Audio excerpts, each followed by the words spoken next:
Hello! Well, another dreich, good Scottish word, that I love that word. Another dreich cold Monday in Scotland. So what I'm doing is, there we go, just working on providing the right plans and paperwork and things for the planning application. So I managed to find some architect kind of drawings from a previous planning application. Kind of the previous owner had big plans to, put a building on what is now the Midden, and kind of expand various things. So I've got drawings from those original plans, which take into account the current footprint because that's not changed. And then hopefully it means that everything's going to be kind of lined up and in a format acceptable by planning. So yeah, things like this. Things like this that are my most grown up of tasks. Anytime I've got to fucking engage with the council, I'm aware that most people don't have to do this sort of stuff, and it's certainly not something that's in my comfort zone. So, although I feel like a 10-year-old trapped in an adult's body most of the time, you know, sometimes you do these sorts of things and think, oh, okay, all right, maybe I am more capable than I gave myself credit for. So, yeah, that's kind of the way it's going today. Honestly, I've been, as I've said before, I'm slowing it down. I had a really good catch up with my brother yesterday, Ewan. Hey, Ewan. And my sister-in-law, who I've not spoken to in a very long time. So long story short, due to my awful parents in childhood and perceptions thereof, there'd been quite a rift between me and my brother. There was no fault on either side, but he I think it would be fair to say, I don't think he'd criticise me for saying this, was kind of in denial about what had happened, quite the extent that my parents could be held responsible for my other brother's death. He died in 2011.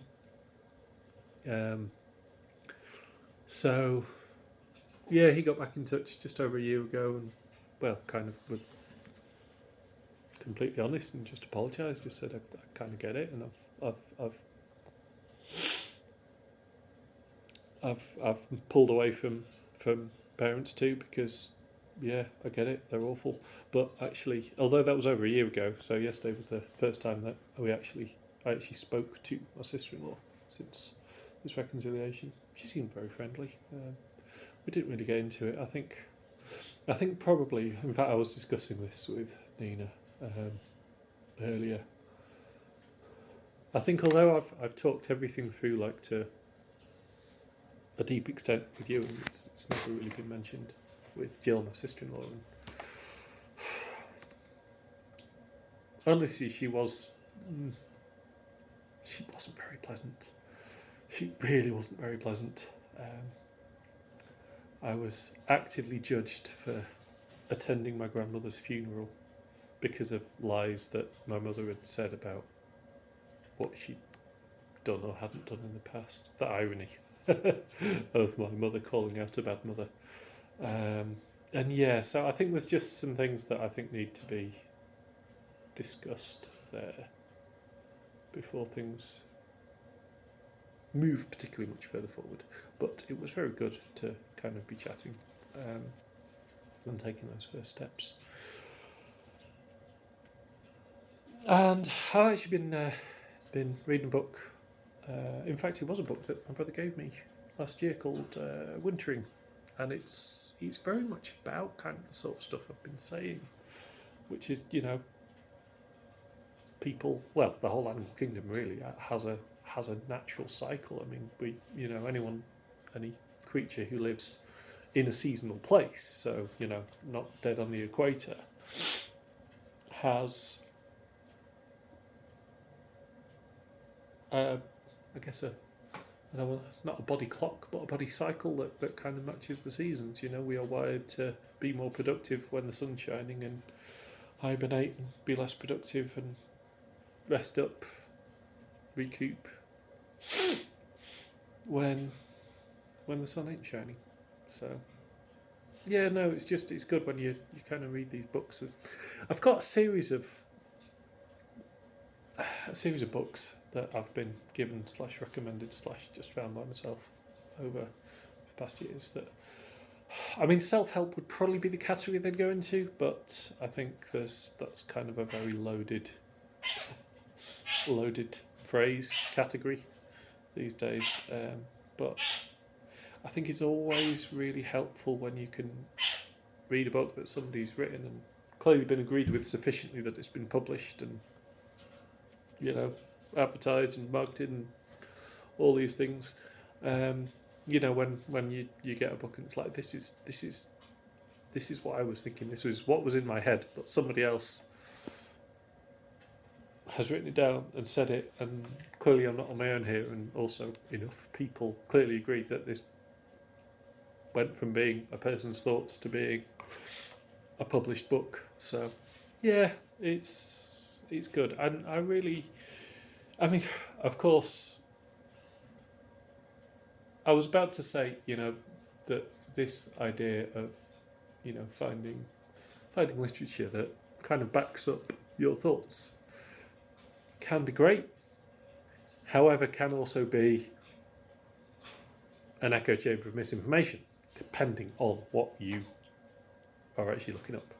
You know, it's always great to feel that you're not alone, that you're not kind of being weird and crazy, thinking a certain thing or feeling a certain way.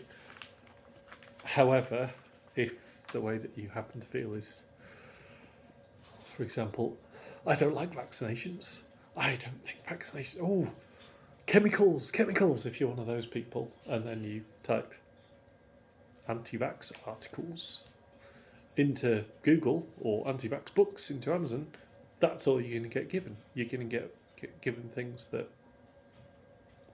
align with your nonsense and fucking dangerous viewpoint. So, although it's lovely having things that kind of back up where you want to go, please retain those information skills as part of this, because that's not everything written is true. Not everything written in books, not everything written in newspapers or online is true. Indeed, a lot of it isn't. And this is where this is the issue. This is the information skills dilemma, because I mean, it's less so with the younger generation, but I mean, my generation, I'm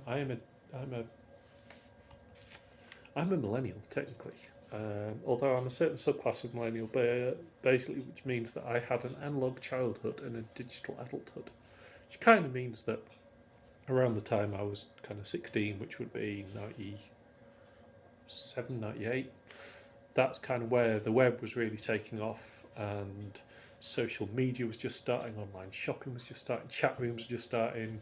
I know there'd been IRC and things like that beforehand, but you know, in kind of the mainstream.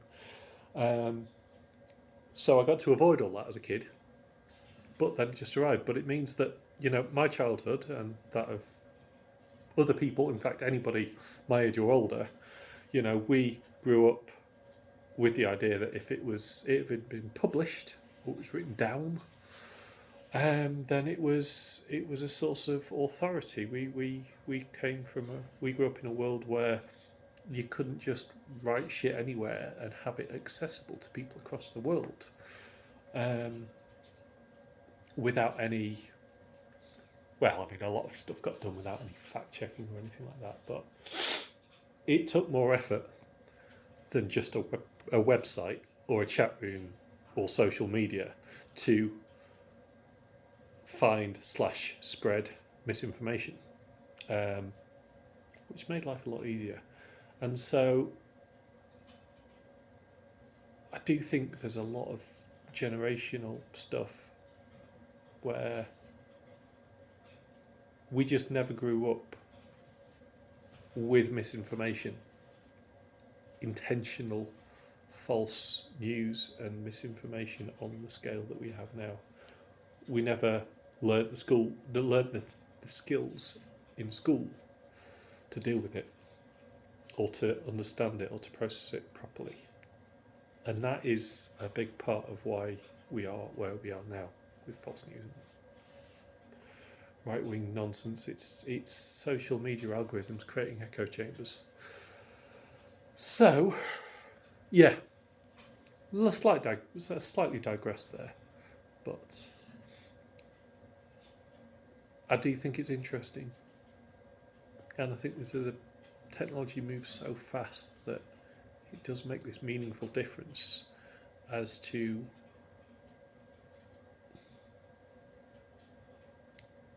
how we understand the information we're given. Because although it can be branded as information, whether it's valid, whether it's real, maybe information, is it knowledge? Is it fact? There's the question, and that's the thing that I think a lot of people struggle with. So yeah,